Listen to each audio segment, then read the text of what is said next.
Hello viewers, welcome to I school. তোমাদের সকলকে I স্কুলে স্বাগত জানাচ্ছি। আজকের পর্বে আমরা নবম শ্রেণীর গণিত বিষয়ের মডেল অ্যাক্টিভিটি টাস্ক নিয়ে আলোচনা করব, যেটা তোমাদের অক্টোবর মাসে দিয়েছে। এটা হচ্ছে আমাদের পার্ট 7। ঠিক আছে, আমরা শুরু করছি 1 নম্বর কোশ্চেন থেকে।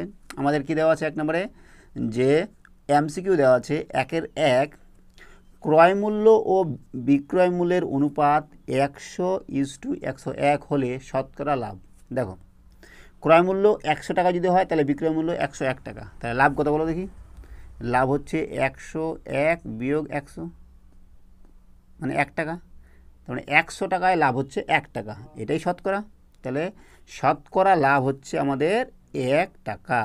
তোমাদের মনে হতে পারে যে 1%, এটা যদি শতকরা না লেখা থাকতো, যদি লেখা থাকতো লাভ, তখন আমরা লিখতাম 1%। যেহেতু লেখা আছে শতকরা লাভ, তখন আমরা লিখছি 1 বা 1 টাকা যদি থাকতো এখানে। ঠিক আছে, তো 1 বোঝা গেল। নেক্সট 2 নম্বর কোশ্চেন কি বলেছে, যে বিসিডি ত্রিভুজে বিসিডি কোণ হচ্ছে 90 ডিগ্রি, বিডি হচ্ছে 20 সেমি, বিডি বাহুর মধ্যবিন্দু হচ্ছে পি হলে সিপি এর দৈর্ঘ্য নির্ণয় করতে হবে।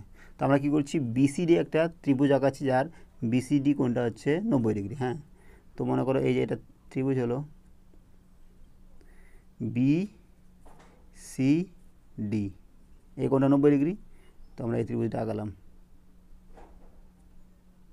ঠিক আছে, 90 ডিগ্রি এটা। এবার বলেছে কি, যে বিডি বাহুর মধ্যবিন্দু পি, বিডি বাহুর মধ্যবিন্দু হচ্ছে আমাদের পি বলেছে। হ্যাঁ, তো সিপি বার করতে বলেছে। সিপিটা কত, এটা হচ্ছে আমাদের কি পি। আর বিডি দেওয়া আছে কত, 20। এবার যদি 20 হয় তাহলে এটুকু কত, এটুকু 10, এটুকু 10। আমাদের বার করতে হবে সিপি। ঠিক আছে, তো আমরা কী করছি বলো দেখি। মনে করো দেখো, এই যে এই ত্রিভুজটা আছে এখানে, এটা যদি আমরা কী করি, একটা আয়তক্ষেত্র আঁকাই দিই, তাহলে কেমন হবে বলো দেখি। এরকম হবে না? ঠিক আছে, আর এটা আমরা যোগ করে দিলাম, এটার নাম দিচ্ছি মনে করো ই। তাহলে দেখো বিসিডিই এটা হচ্ছে আমাদের আয়তক্ষেত্র। ঠিক আছে, এই আয়তক্ষেত্রের বিডিটা হচ্ছে একটা কর্ণ আর সিইটাও একটা কর্ণ। ঠিক আছে, তাহলে আমরা কি জানি, আয়তক্ষেত্রের কর্ণ দুটি পরস্পর সমান। হ্যাঁ, এই কোণ সিই আর বিডিটা সমান, আর পরস্পরকে সমদ্বিখণ্ডিত করে। বোঝা গেল? তাহলে কি বলো দেখি, সিই সমান সমান বিডি, অর্থাৎ সিটা কত হবে, এটাও 20 হয়ে যাবে, এটাও 20 হয়ে যাবে।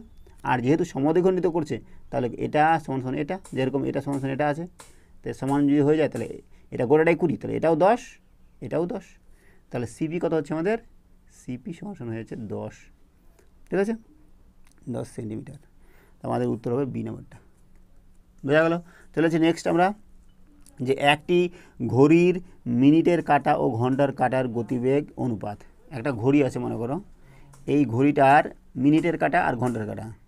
তো আমাদের 1, এখানে কত 3, এখানে 6, এখানে 9, 2, 3, 4, 1, সরি এখানে 12, 1, 2, 5, 6, 7, 8, 9, 10, 11, 12। ঠিক আছে, তো মিনিটের কাঁটা, একটি ঘড়ির মিনিটের কাঁটা ও ঘন্টার কাঁটার গতিবেগের অনুপাত। মিনিটের কাঁটাটা যখন এখান থেকে শুরু করে গোটাটায় ঘুরবে, ঠিক আছে, এখান থেকে এটা গোটাটায় যদি ঘুরে, তাহলে কয় ঘর ঘুরবে বলো দেখি। 1 ঘর, 2 ঘর, 3 ঘর, 4 ঘর, 5 ঘর, 6 ঘর, 7 ঘর, 8 ঘর, 9 ঘর, 10 ঘর, 11 ঘর, 12 ঘর। তাহলে মিনিটের কাঁটাটা ঘুরলো আমাদের 12 ঘর। আর ঘন্টার কাঁটাটা কতটা সরবে, ঘন্টার কাঁটাটা এইটুকু সরবে। 1 ঘন্টা যদি হয় তাহলে 1 ঘর সরবে। তাহলে অনুপাত হচ্ছে 12:1। বুঝা গেল? তাহলে 12:1 কোনটা হচ্ছে, ডি নাম্বারটা। হ্যাঁ, এবার চলে যাচ্ছি আমরা 4 নম্বর কোশ্চিন। 4 নম্বর বলছে কি, যে একটি পরিসংখ্যা বিভাজন তালিকায় একটি শ্রেণীর মধ্যবিন্দু হচ্ছে 77 এবং প্রতিটি শ্রেণী দৈর্ঘ্য হচ্ছে 10। শ্রেণীটির নিম্ন সীমা কত? দেখো, মধ্যবিন্দু হচ্ছে 77। ঠিক আছে, হ্যাঁ, একটি শ্রেণীর মধ্যবিন্দু 77, আর প্রতিটির দৈর্ঘ্য বলেছে, শ্রেণী দৈর্ঘ্য হচ্ছে 10 করে। তাহলে 10-এ 10কে যদি বিভাগ করি তাহলে 5 হলো। তাহলে এদিকেও 5 আছে, এদিকেও 5 আছে, তাই না? তাহলে এর সাথে আমরা 5 বিয়োগ করছি, 77 মাইনাস 5, তাহলে কত হচ্ছে আমাদের 72। ঠিক আছে, তাহলে 72, আর এদিকে 82, তার মাঝখানে 77, 72, 73, 4, 5, 6, 7, 8, 9, 10, 11, 12। তাহলে মাঝখানে এটা হচ্ছে 77, আর নিম্নবিন্দু হচ্ছে 72, আর এর যদি ঊর্ধ্ব বলতে তাই তাহলে 82 হবে, ঠিক আছে। তো শ্রেণীটির নিম্নবিন্দু হচ্ছে 72, ঠিক আছে। নেক্সট চলে যাচ্ছে আমরা সত্য মিথ্যা। সত্য মিথ্যা কী বলেছে, যে একটি বৃত্তের পরিধি এবং একটি বর্গক্ষেত্রের পরিসীমা সমান হলে বৃত্তের ব্যাসার্ধ ও বর্গক্ষেত্রের বাহুর দৈর্ঘ্যর অনুপাত হচ্ছে π/2। এটা সত্য না মিথ্যা দেখাতে হবে, ঠিক আছে। তো আমরা করছি, দেখো 2-এর 1 নম্বরটা। একটি বৃত্তের পরিধি হচ্ছে 2πr, আরটা কি ব্যাসার্ধ, আর ক্ষেত্রফল বর্গক্ষেত্রের ক্ষেত্রফল যদি বাহু যদি এও হয় তাহলে না পরিসীমা কত হবে বলো দেখি, 4a। এটা হচ্ছে বৃত্তের বর্গক্ষেত্রের পরিসীমা এ এ এ এ, আর বৃত্তের হচ্ছে এটা যদি আর হয় তাহলে 2πr, ঠিক আছে। তো বলেছে কি যে এদের পরিসীমা সমান, তার মানে 4a, 2πr সমান 4a। এখান থেকে আমাদের আর এর অনুপাত বার করতে হবে, ঠিক আছে। করছি আমরা, এদিকে দেখো r/a করছি, সমান কত হবে, উপরে থাকলো 4 আর নিচে এদিকে 2πটা চলে যাবে, এদিকে 2π 2/π, r/a সমান এটা, r/a সমান 2/π, ঠিক আছে। তাহলে দেখো, তাহলে আমাদের দেওয়া আছে এখানে কি যে π/2, কিন্তু আমাদের হলো কত 2/π, উল্টা দেওয়া আছে। তাহলে এটা সত্য না মিথ্যা, এটা হচ্ছে মিথ্যা, ফলস, ঠিক আছে। নেক্সট কি, 10% ছাড় দিয়ে বিক্রি করায় একটি বইয়ের বিক্রয় মূল্য হচ্ছে 900 টাকা, বইটির ধার্য মূল্য 1000 টাকা। এটা সত্য না মিথ্যা, ধার্য মূল্যের উপরে আমাদের কি ছাড় দেয়। তো ধার্য মূল্য যদি 1000 হয়, ধার্য মূল্য কত 1000, হ্যাঁ, আর ছাড় দিয়েছে 10%, তাহলে 1000 টাকার 10% কত হবে, 1000-এর 10% সমান 1000 × 10/100, 100 টাকা। তাহলে 100 টাকা ছাড় দিল, তাহলে বিক্রয় মূল্য কত হবে, 1000 বিয়োগ 100 টাকা সমান 900 টাকা। এটা হচ্ছে কি বিক্রয় মূল্য, ঠিক আছে। তাহলে বইটি ধার্য মূল্য এত আর বিক্রয় মূল্য এত, এটা সত্য বলেছে, এটা লিখবো আমরা সত্য, ঠিক আছে। একটি ট্রাপিজিয়াম আকার ক্ষেত্রের তির্যক বাহু দুটির মধ্যবিন্দুর সংযোগকারী সরল রেখাংশ সমান্তরাল বাহু দুটির সমান্তরাল। দেখো, একটি ট্রাপিজিয়াম আকার ক্ষেত্রের তির্যক বাহু দুটির মধ্যবিন্দু, এই ট্রাপিজিয়াম আঁকাচ্ছি আমরা, এই আমাদের ট্রাপিজিয়াম হলো এর তির্যক বাহু দুটির মধ্যবিন্দু সংযোগ সরলরেখা, এই মধ্যবিন্দু সংযোগ সরলরেখা, ঠিক আছে। A B C D P Q যদি হয়, সংযোগ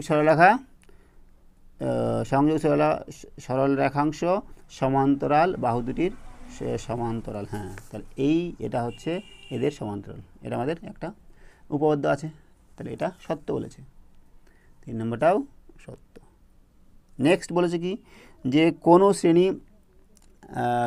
কোনো শ্রেণী বিন্যাসিত রাশিতত্ত্বের কোনো শ্রেণীর শ্রেণী পরিসংখ্যা ও মোট পরিসংখ্যার অনুপাতকে ওই শ্রেণীর পরিসংখ্যা ঘনত্ব বলে। দেখো, আমরা পরিসংখ্যা ঘনত্ব মানে কি জানি, পরিসংখ্যা ঘনত্ব হচ্ছে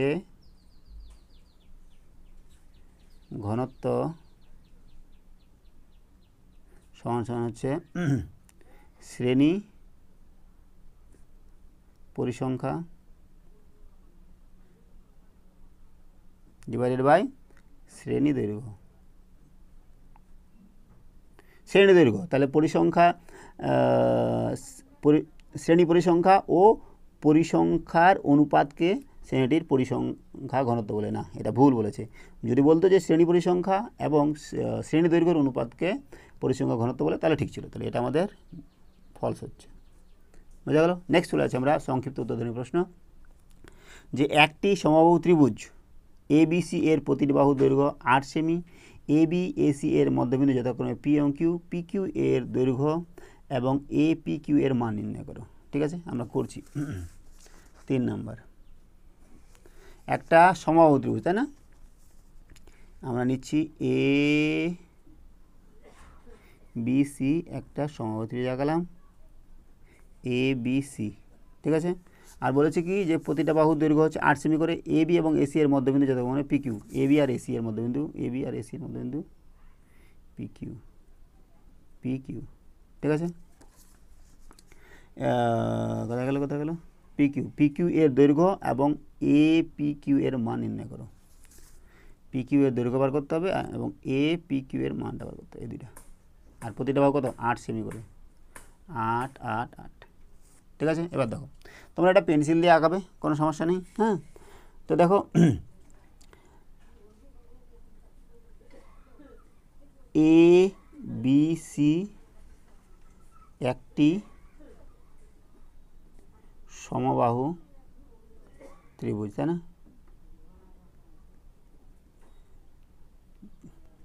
অতএব তার প্রতিটি কোণ কী হবে, কোণ এ বি সি সমান সমান কোণ বি সি এ সমান সমান কোণ সি এ বি সমান সমান 60 ডিগ্রি। প্রতিটি কোণ হবে 60 ডিগ্রি করে, ঠিক আছে। তাহলে এই কোণটা হচ্ছে আমাদের কত 60 ডিগ্রি, এটাও 60 আর এটাও 60, ঠিক আছে। এবার দেখো এটা এই দুটা যেহেতু মধ্যবিন্দু, তাই না, এটা আর এটা যখন এ বির মধ্যবিন্দু হচ্ছে পি আর এসির মধ্যবিন্দু হচ্ছে কিউ, তাহলে কী হবে বলো দেখি। আমাদের একটা উপপাদ্য দেওয়া আছে যে পি কিউ সমান সমান হাফ অফ বিসি, বিসি এর হাফ, তার মানে হাফ অফ বিসি হচ্ছে 8 সেমি, তাহলে 4 সেমি। পি কিউ কত হচ্ছে 4 সেমি, বোঝা গেল। আর বলেছে যেহেতু আর কি জানি আমরা, এবং পি কিউ সমান্তরাল বিসি, পি কিউ সমান্তরাল বিসি, আর এখানে এ বি ভেদক, তাহলে অতএব কী বলে এই কোণটা আর এই কোণটা অনুরূপ কোণ, কোণ এ পি কিউ সমান সমান কোণ এ বি সি সমান সমান 60 ডিগ্রি, অনুরূপ কোণ লিখে দিচ্ছি আমরা।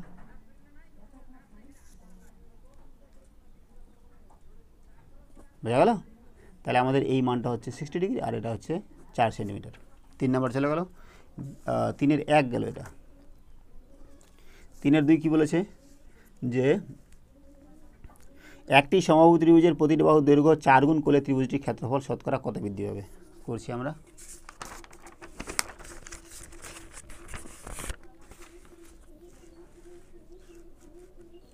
3-এর 2 নম্বর, একটি সমবাহু ত্রিভুজের প্রতিটি বাহুর দৈর্ঘ্য 4 গুণ করলে, হ্যাঁ, ত্রিভুজটির ক্ষেত্রফল নির্ণয় করো। সমবাহু ত্রিভুজ, আবার আগাচ্ছি আমরা। সমবাহু ত্রিভুজ,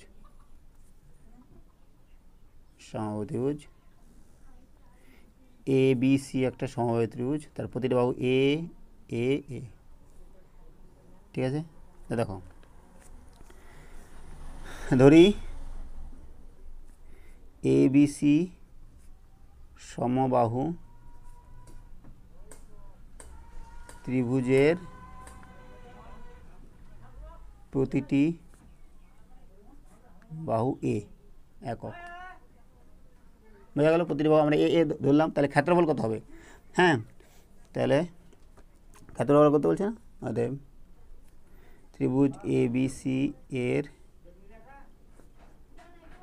ক্ষেত্রফল কত, হাফ ইন্টু ভূমি ইন্টু উচ্চতা, তাই না। তাহলে হাফ ইন্টু ভূমি কত, ভূমি হচ্ছে এই যে এ বিসি ইন্টু উচ্চতা হচ্ছে, এটা যদি ডি দিয়ে ধরি এ ডি, তাই না। এবার দেখো হাফ ইন্টু বিসি কত, বিসি হচ্ছে আমাদের এ, এবার এডি উচ্চতাটা আমাদের বার করতে হবে। তো আমরা উচ্চতাটা বার করছি। দেখো উচ্চতা কী করে বার করব, এইটা যদি এ হয় আর এটা কি বলো দেখি, এটা লম্বভাবে করেছে আর এটা সমদ্বিখণ্ডিত করবে, তাহলে এটা হবে a/2, এটা হবে a/2। তাহলে উচ্চতা আমাদের কী হবে, এখানে এটা সমকোণী ত্রিভুজ হয়ে গেল। এখানে এডি স্কোয়ার সমান সমান কী হবে, এডি স্কোয়ার প্লাস ডিসি স্কোয়ার সমান সমান এসি স্কোয়ার, তাই না। লম্ব স্কোয়ার প্লাস ভূমি স্কোয়ার সমান সমান অতিভুজ স্কোয়ার। এটা তোমাদের সূত্র আছে, একবারে তোমরা করতে পারো, কিন্তু আমার মনে করো আমার মনে নেই, তখন আমরা এভাবে বার করবো। হ্যাঁ, তাহলে এডি স্কোয়ার সমান সমান ডিসি স্কোয়ার, এডি স্কোয়ার প্লাস ডিসি স্কোয়ার সমান সমান এসি স্কোয়ার। এখান থেকে এডি স্কোয়ার বার করবো সমান সমান এসি স্কোয়ার মানে হচ্ছে এ স্কোয়ার, আর এখানে হচ্ছে a/2 তার হোল স্কোয়ার। তাহলে কত হলো, A square minus A square by 4, তার মানে কত হবে বলো দেখি, 3a² বাই 4, এটা হচ্ছে এডি স্কোয়ার। তাহলে এডি কত? এডি হচ্ছে √3a/2, এটা হচ্ছে এডি। তাহলে আমি বসা দিচ্ছি √3a/2, অর্থাৎ হচ্ছে উপরে হচ্ছে √3a²/4 বর্গ একক।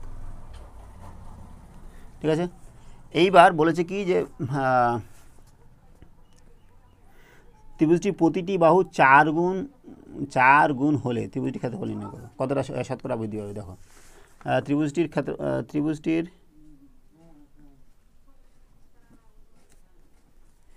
এর প্রতিটি বাহু 4 গুণ হলে বাহু সমান সমান 4a হবে, তাই না? তাহলে ক্ষেত্রফল কত হবে? ক্ষেত্রফল সমান সমান, দেখো ক্ষেত্রফল এই যে ক্ষেত্রফল ছিল এর জায়গায় আমাদের 4a বসাতে হবে। তাহলে কত? √3/4 ইন্টু এর জায়গায় 4a বসাই দিলাম, তাই না? তাহলে কত হচ্ছে? √3/4 এর কাছে 16a²। তাহলে কত হচ্ছে আমাদের? এটা যদি আমরা ইয়ে করি, 16√3/4a², এটা আমরা কাটাকাটি করতে পারি, 4 3 12, 4 4 16, 4√3a²। এটা হলো ক্ষেত্রফল। তাহলে বৃদ্ধি কতটা পেলো বলো দেখি? অতএব ক্ষেত্রফল বৃদ্ধি পেলো 4√3a² মাইনাস ছিল কত? √3a²/4, √3a²/4 ছিল, মাইনাস √3a²/4। ঠিক আছে, এখান থেকে আমরা বিয়োগ করবো, a² কমন যাবে, তাই না? √3a² কমন যাবে, তারপর কত? √3a² কমন গেল, থাকছে এদিকে নিচে 4, 4 4 16 -1, অর্থাৎ 15/4 √3a²। এটা বৃদ্ধি পেল। এবার শতকরা বৃদ্ধি,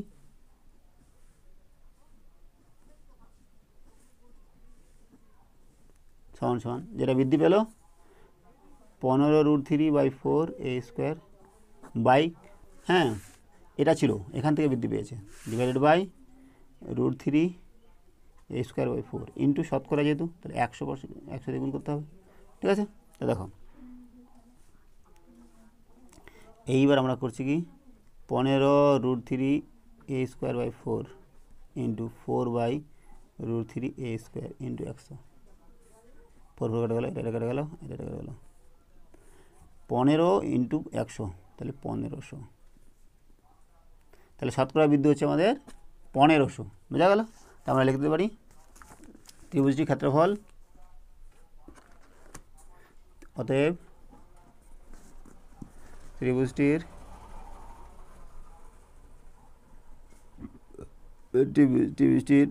ক্ষেত্রফল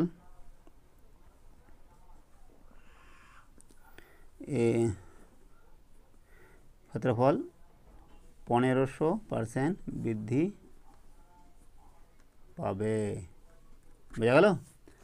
ঠিক আছে, তাহলে আমাদের চলে এসেছে নেক্সট আমাদের দেওয়া আছে 4 নম্বর কোশ্চেন। হ্যাঁ, 4 নম্বর কোশ্চেন কী দেওয়া আছে? যে নিচের পরিসংখ্যা বিভাজন ছকের আয়ত লেখো, অঙ্কন করো। আয়ত লেখো আমাদের অঙ্কন করতে হবে। শ্রেণী দেওয়া আছে 1 থেকে 10, 11 থেকে 20, 21 থেকে 30, 31 থেকে 40, 41 থেকে 50, 51 থেকে 60, আর পরিসংখ্যা হচ্ছে 8 3 6 12 2 7। হ্যাঁ, এখান থেকে আমাদের আয়ত লেখো অঙ্কন করতে হবে। ঠিক আছে, আমরা করছি। দেখো, আমরা শ্রেণী লিখছি আগে। শ্রেণী আছে যেহেতু 4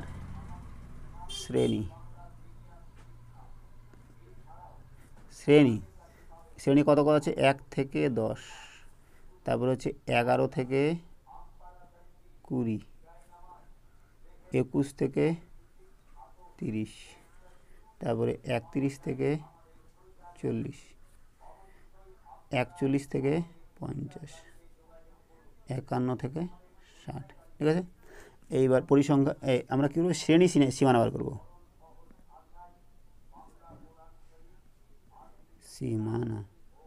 শ্রেণী সীমানা কী করতে হয় আমাদের? দেখো, এখানে 1 থেকে 10 আছে, তারপরে 11 চলে গেল, 11 থেকে 20, তাহলে 20 পরে 21, এই যে গ্যাপটা আছে এই 10 থেকে 11-র মধ্যে গ্যাপ, সেটাকে কমানোর জন্য 0.5 এদিকে বাড়াতে হবে আর 0.5 কমাতে হবে। তাহলে আমাদের কত হবে 0.5 থেকে 10 পয়েন্ট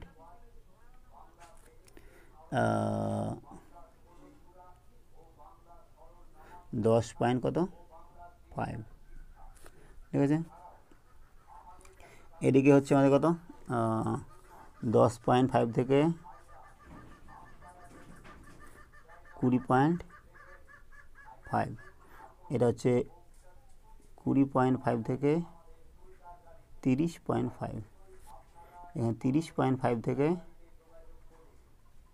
কত 40.5, এখানে 40.5 থেকে 50.5, এখানে 50.5 থেকে 60.5, বোঝা গেল? এটা শ্রেণী সীমানা গেল। নেক্সট কী আছে বলো দেখি, পরিসংখ্যা।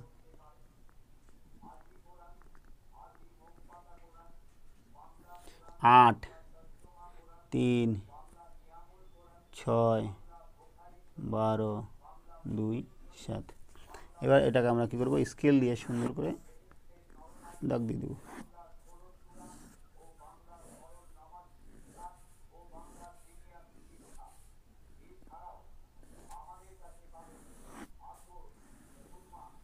হ্যালো, এইবার দেখো আমাদের কি করতে হবে, এখন আমাদের করতে হবে যে আয়ত লেখা অঙ্কন করতে হবে, ছকের সাহায্যে আয়ত লেখা। তো আমরা একটা গ্রাফ নিব, গ্রাফ পেপারে চলে যাচ্ছি আমরা।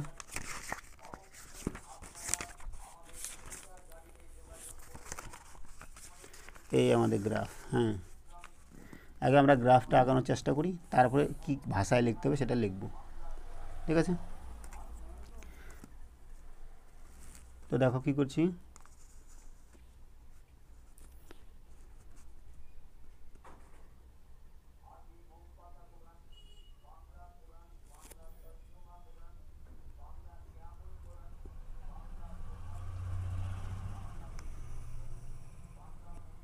এটা মনে করো এক্স অক্ষ নেব আর এটা ওয়াই অক্ষ নেব।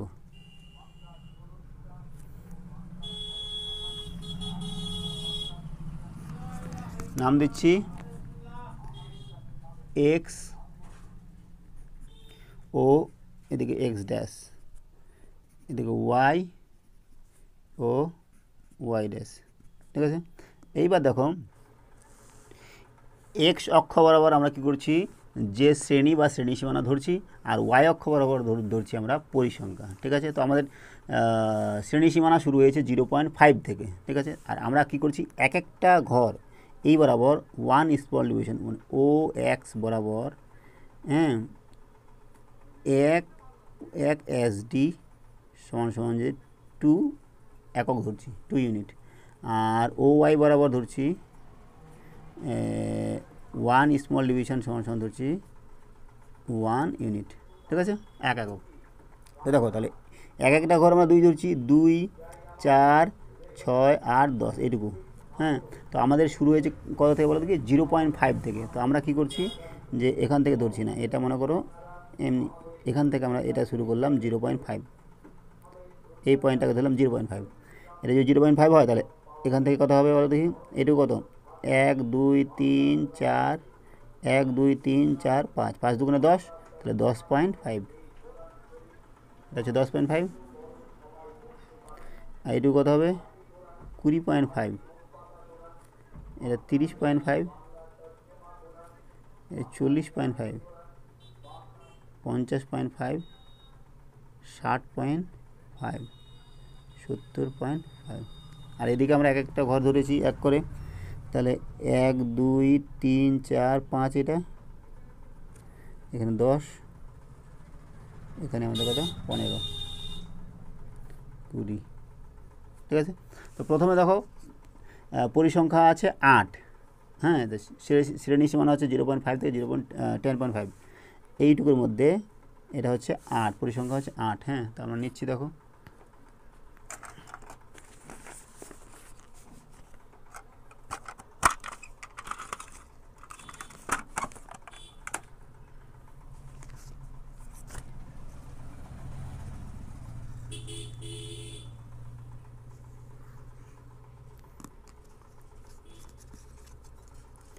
8 নিতে হবে। তাহলে দেখো এটা 5 6 7 8, এখানে 8 হলো,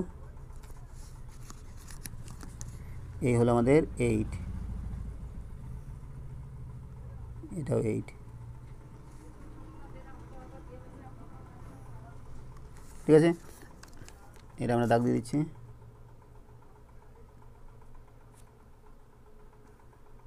তারপরে তারপরে দেখো, তারপরে দেখা আছে দেখো 10.5 থেকে 20.5, এটা হচ্ছে আমাদের পরিসংখ্যা হচ্ছে 3। 10.5 থেকে 20.5 এটা হচ্ছে 3, 1 2 3 3, ঠিক আছে। এটা আমরা যোগ করে দেবো।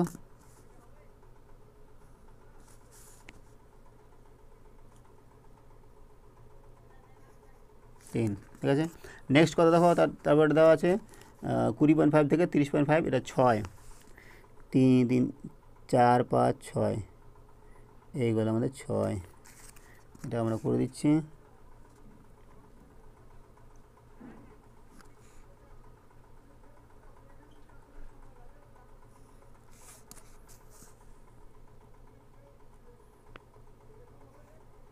হ্যালো 6। এবার নেক্সট কথা আছে 12, তারপর 2, তারপর 7, 12 2 7, 12, এই 12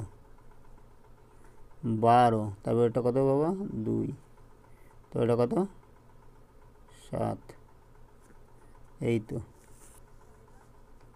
12 2 7,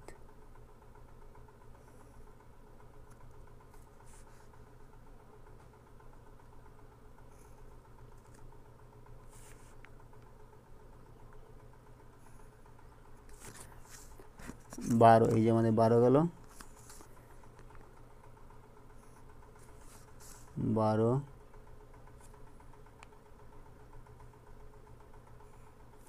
এই 2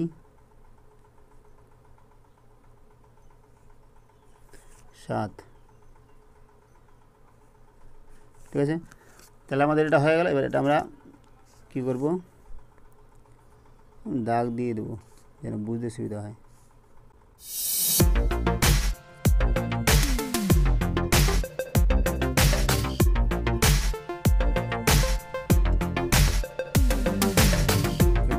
বুঝা গেল?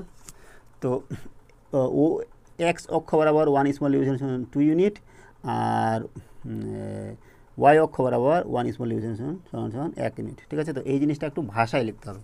তো আমরা কি লিখছি, ভাষায় এদিকে লিখছি যে তোমরা তোমাদের যে গ্রাফ থাকবে তার গ্রাফের পাশে যে এই সাদা পাতাটা থাকবে সেখানে তোমরা লিখে দিবে, হ্যাঁ। তো আমরা ওইটাই লিখছি যে এক্স ও এক্স ড্যাশ এবং ওয়াই ও ওয়াই ড্যাশ অক্ষ দুটি পরস্পর লম্ব। এক্স অক্ষ বরাবর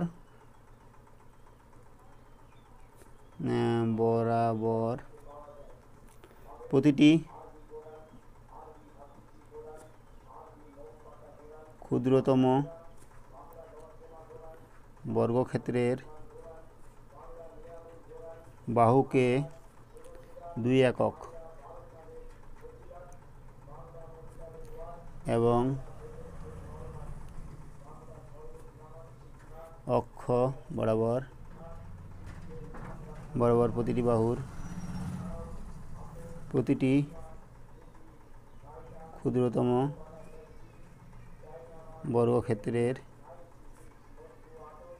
বাহুকে 1 একক ধরে আয়ত লেখ অঙ্কন করি, ঠিক আছে। তাহলে হয়ে গেল আমাদের এটা। এরপরে নেক্সট কী আছে আমাদের, নেক্সট আছে 5 নম্বর কোশ্চিন। 5 নম্বর কোশ্চিন কী দেওয়া আছে, যে যুক্তি দিয়ে প্রমাণ করো যে একই ভূমি এবং একই সমান্তরাল সরল রেখা যুগলের মধ্যে অবস্থিত ত্রিভুজের ক্ষেত্রের ক্ষেত্রফল সামান্তরিকের আকার ক্ষেত্রের ক্ষেত্রফলের অর্ধেক, ঠিক আছে। এটা তোমাদের একটা উপপাদ্য যেটা তোমাদের বইয়ে আছে। বইয়ের আমরা 182 নম্বর পাতায় দেখব। 182 নম্বর পাতায় তোমাদের এই যে আছে 182 পেজ। এখানে তোমাদের উপপাদ্যটা দেওয়া আছে, এই দেখো যে এবার আমি যুক্তি দিয়ে প্রমাণ করি ত্রিভুজ ও কোনো সামান্তরিক একই ভূমি এবং একই সমান্তরাল সরলরেখা যুগলের মধ্যে অবস্থিত হলে ত্রিভুজের ক্ষেত্রফল সামান্তরিক আকার ক্ষেত্রের ক্ষেত্রফলের অর্ধেক। ঠিক আছে, তো তোমরা এটা সুন্দর করে এখান থেকে একদম প্রদত্ত থেকে শুরু করে প্রামাণ্য বিষয় থেকে শুরু করে অঙ্কন থেকে শুরু করে প্রমাণ থেকে শুরু গোটাটাই সুন্দর করে তোমাদের বই দেখে লিখে নেবে। ঠিক আছে, তোমাদের কী করতে বলো দেখি, এই দুটো ছবি আঁকানোর দরকার নেই, তোমরা এই ছবিটা আঁকাবে। ঠিক আছে, এই ছবিটা আঁকাবে, একটা ছবি আঁকাবে, এটা আঁকালে সহজ। আর এখানে যখন প্রদত্তের মধ্যে দেওয়া আছে এই জিনিসটা লিখবে না, কোনো 1 নং ছবি 2 নং ছবি লেখার কিছু তখন দরকার নেই, তখন খালি এই ছবিটাই তোমরা আঁকাবে যখন, তখন এই ছবি এই কথাটা লিখে দিবে। ঠিক আছে, বোঝা গেল? আর বাকিটা তোমাদের আস্তে আস্তে যেটা করে নেবে। এটা যদি এখন বোঝাতে যাই তাহলে আরও 10 মিনিট ভিডিওটা বেড়ে যাবে, তাহলে ভিডিওটা অনেক বড় হয়ে যাবে। বোঝা গেল? তো আজকে আমাদের কি হলো, আজকে আমাদের নবম শ্রেণীর গণিত বিষয়ের মডেল অ্যাক্টিভিটি টাস্ক কমপ্লিট হলো, যেটা তোমাদের অক্টোবর মাসে দিয়েছে। সঙ্গে থাকার জন্য অসংখ্য ধন্যবাদ। দেখা হচ্ছে পরের ভিডিওতে। Have a nice day.